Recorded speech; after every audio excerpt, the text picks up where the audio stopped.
जय Hind observers, myself Satyawan Maurya and I am going to present class 12th numerical lecture. हम लोग class 12th का first chapter NCERT exercise first में numerical question number 1.5 को solve करने चल रहे हैं। ये आप देख लीजिए एक्सरसाइज में क्वेश्चन नंबर 1.5 NCERT को बी आर फॉलो। तो आप NCERT बुक को ओपन कर लीजिए, क्वेश्चंस को मैच करवा लीजिए। तो हम लोग आगे सॉल्यूशंस की तरफ बढ़ते हैं। सबसे पहले क्वेश्चंस को हम लोग रीड करेंगे, क्वेश्चन को अंडरस्टैंड करेंगे, क्वेश्चन का पोस्टमार्टम करेंगे, उसके बाद हम सॉल्यूशंस पे बाद में आएंगे। ओके, तो चलिए हम लोग स्टेटमेंट क्वेश्चंस को पढ़ते हैं और देखते हैं कि क्या पूछ रहा है और क्या हमें सॉल्यूशंस में बताना है। इसको आप लोग नोट कर लीजिए। चलिए रेडी हो जाइए। सबसे पहले क्वेश्चन का पोस्टमार्टम करेंगे, तो पोस्टमार्टम पार्ट और उसके बाद सॉल्यूशन। पोस्टमार्टम, चलिए देखिए, when a glass rod is rubbed with a silk cloth. जब हम लोग एक ग्लास रॉड को क्या करते हैं, एक सिल्क क्लॉथ के साथ रब करते हैं। This is we have silk cloth और this is we have glass rod. चलिए okay, charges appear on both a similar phenomena is observe. देखिएगा, चार्जेस अपीयर ऑन बोथ, यहां पर फिर से फुल स्टॉप।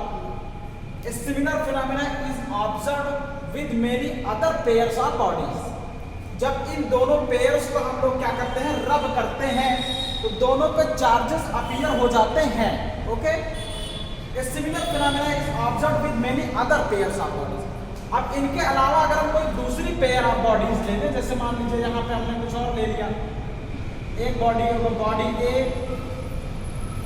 और ये हमारे पास दूसरी बॉडी आ गई बॉडी बी। बॉडी बी जब हम इनको भी आपस में रब करते हैं तो इन पे भी आपस में यहाँ इसके पास भी चार्ज आ जाता है, इसके पास भी चार्ज आ जाता है। ओके, तो आपको बताना है explain how this observation is consistent with the law of conservation of charge. आपको क्या बताना है, इसको समझ लीजिए। आपको बताना है कि जब इन दोनों को रब करते हैं तो भी इन दोनों पे चार्ज आ जाता है, और इन दोनों के अलावा किसी और पेयर ऑफ बॉडीज को रब करते हैं तो उस पर भी चार्ज आ जाता है। तो आप मुझे बताइए, ऐसी सारी फिनोमेनाज में law of conservation of charge exist करता है कि नहीं करता है? क्लियर? तो चलिए अब हम लोग इसको समझने की कोशिश करते हैं। अब हम लोग सोल्यूशन पार्ट में आते हैं।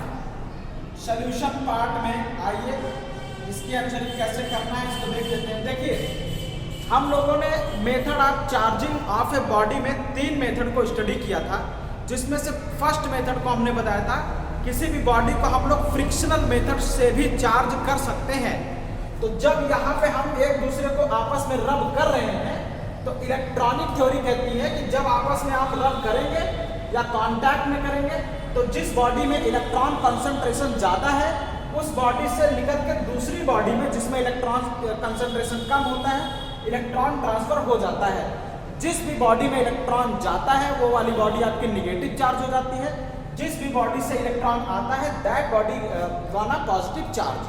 और इस तरह से आपका क्या होता है कि जितना अमाउंट ऑफ चार्ज इस पर निगेटिव डेवलप होता है उतना ही अमाउंट ऑफ चार्ज इस पर पॉजिटिव डेवलप हो जाता है।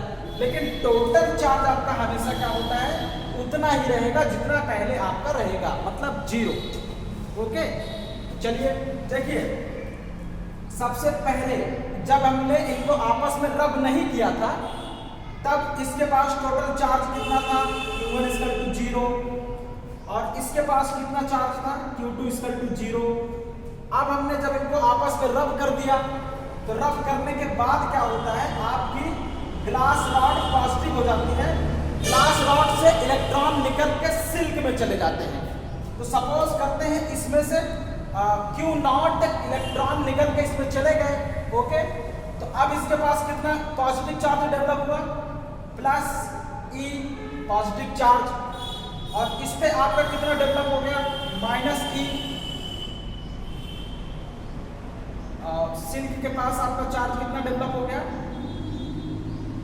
-E।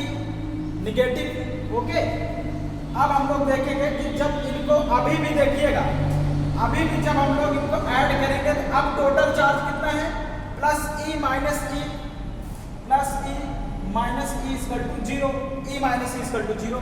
तो रब करने से पहले भी देखिए इस पर चार्ज कितना था, total charge Q1 plus Q2 equal to zero plus zero equal to zero. तो पहले टोटल चार्ज कितना था, Q1 plus Q2 equal to zero. बाद में भी आपके पास चार्ज कितना हो गया, E minus E equal to zero. तो पहले भी चार्ज जीरो, अब भी चार्ज जीरो। इसका मतलब ये हुआ कि फ्रिक्शनल मेथड में जितना चार्ज आपका एक दूसरी बॉडी पर डेवलप होता है उतना ही चार्ज पहली बॉडी पर डेवलप हो जाता है।